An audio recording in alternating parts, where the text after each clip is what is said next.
Hi everybody, my name is Aurélien. Today I will talk about wind shear. I hope that in 10 minutes everybody will know what it's all about.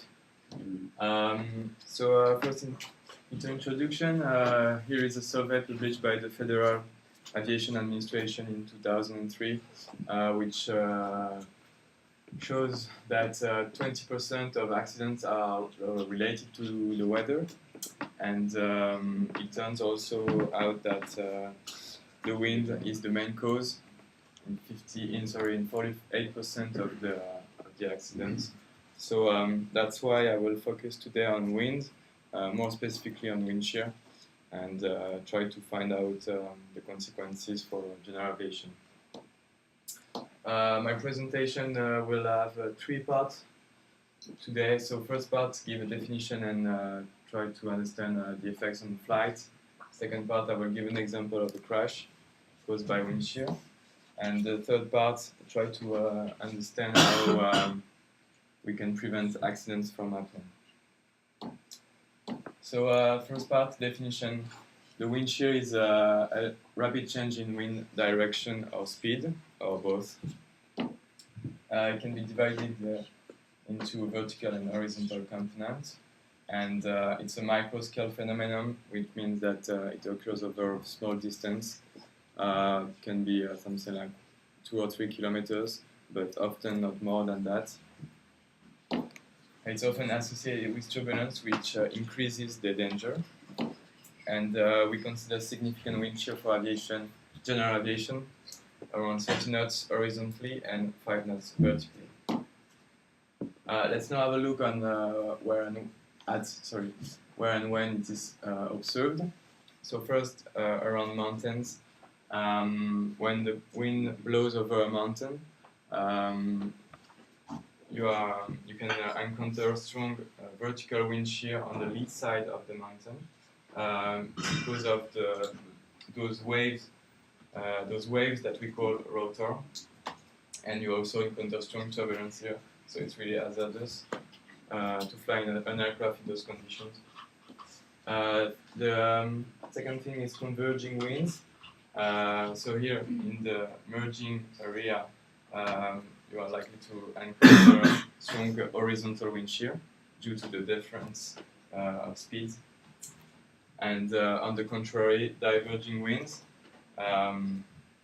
within the diverging area, also due to the difference of speed, to the speed difference, you will encounter horizontal wind shear. And last but not least, inside downburst. So the downburst is located here, just below the stormy cloud. And inside the downburst, you will certainly encounter strong wind shear and turbulence. So you really don't want to fly through this as a pilot. In the real life, it looks like this. So let's move on the effects on flight. I will show you a little video. An A320 of Portugal Airlines that tried to approach an airport in stormy conditions. So here the pilot is fighting a crosswind, flying the aircraft like a crab to avoid the crosswind. And here is caught in the wind shear. So that's why the plane moves quite strangely. And then it decides to go around. I think it's a safe decision here. It's quite scary. So here you can see that it can have dramatic effects in flight. Let's move on now. Interesting part, a crash. I chose for you the Delta Flight 191 back in 1985, a crash that occurred in Dallas Airport, at Dallas Airport. So the plane was a TriStar, 3-engine aircraft, workhorse at this time, really reliable aircraft. This accident killed 135 people. However, 27 people survived, most of them located at the back of the aircraft. So for your next flight in 2 days, remember to sit in the rear section if possible. Unless you are taking the train, maybe. Let's now have a look on what happened exactly. So really bad weather this day, bad weather conditions, stormy conditions, and precipitation. However, the pilots decided to try and approach at Dallas Airport, but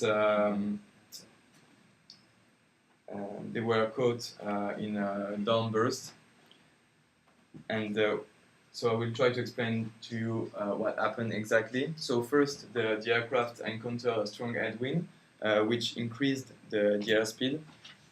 So consequently, the pilot reduced engine power to control speed. But then in the downdraft section, the aircraft began to sink and the airspeed to decrease because of the strong downdraft wind. And then finally the aircraft encountered a strong tailwind, which decreased the speed furthermore. And so finally the aircraft stalled and crashed onto the ground. So it's always the same path when you are caught in a downburst, and it's really, really dangerous if you are unaware of the wind shear. It's really difficult to control the aircraft and to fly the aircraft safely. Let's move on to the last part now, how to prevent incidents from happening. First, the ground-based system called the low-level wind shear alert system.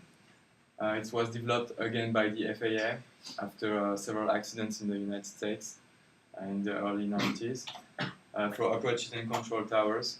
The system is very simple. Several anemometers measure the wind speed and direction, and a central station gives warnings to ATCs when wind shear conditions are detected.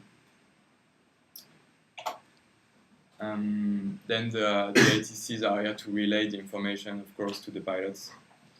So I think it's a very reliable system, and hopefully it will be installed in France soon, I hope, because we don't have such a system in France. The second system I want to show you is an onboard system. It's a weather radar, so it detects bad weather conditions such as clouds, rain, snow, different types of precipitation. You have different colors for different dangers, from green to red. So we really want to avoid red areas. And the thing really, really interesting is that it gives the possibility to know avoiding vectors. So here, for example, if the pilot tries an heading of 120 or 130, it's likely to avoid the bad weather area. So it's very interesting for pilots.